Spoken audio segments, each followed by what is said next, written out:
कोल्हापूरची कलापूर म्हणून देखील ओळख आहे. राजर्षी शाहू महाराजांनी कलेला प्रोत्साहन देण्यासाठी 1912 ते 1915 दरम्यान पॅलेस थिएटर बांधलं. यामुळे कलावंतांना आपलं हक्काचं व्यासपीठ मिळालं.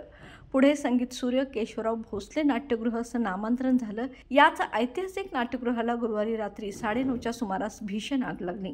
यामध्ये संपूर्ण नाट्यगृह आगीच्या भक्ष्यस्थानी पडलं.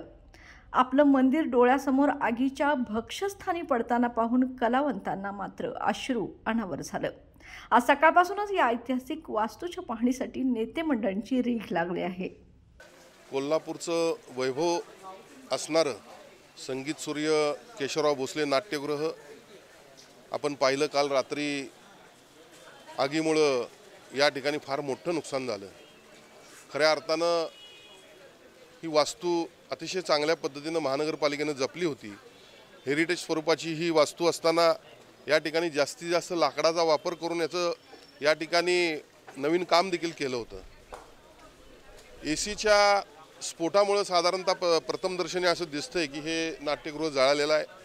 अत्यंत वाईट घटना आहे. काल जर पाहिलं तर आपण अनेक कलाकार, अनेक या नाट्यगृहाच्या संबंधित असणारी लोक या ठिकाणी ढसाढसा रडत होती.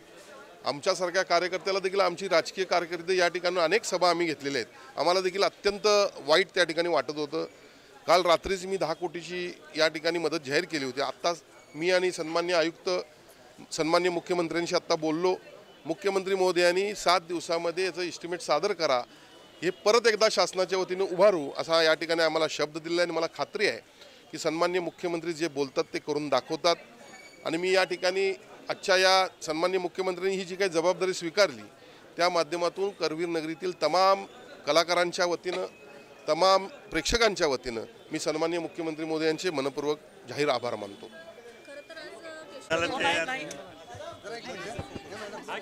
ऐतिहासिक होती. शाहूबाच्या काळापासून त्यांच्या काळात बांधल्या गेली होती आणि एक सगळ्यांना आवडतं स्थान झालं होतं.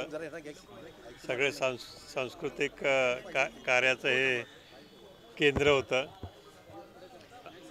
उद्ध्वस्त झालेलं आहे हे दिसूनच येते आणि व्हायला नको होतं ते झालं. त्याची चौकशी झाली पाहिजे थोडी आणि पुनर्बांधणीसाठी सगळ्यांनी प्रयत्न करावा लागतील. आता ते चौकशी झाल्यावरच समजेल कसं झालं आणि काय झालं. त्यातल्या त्यात झालं हे निश्चितच आहे.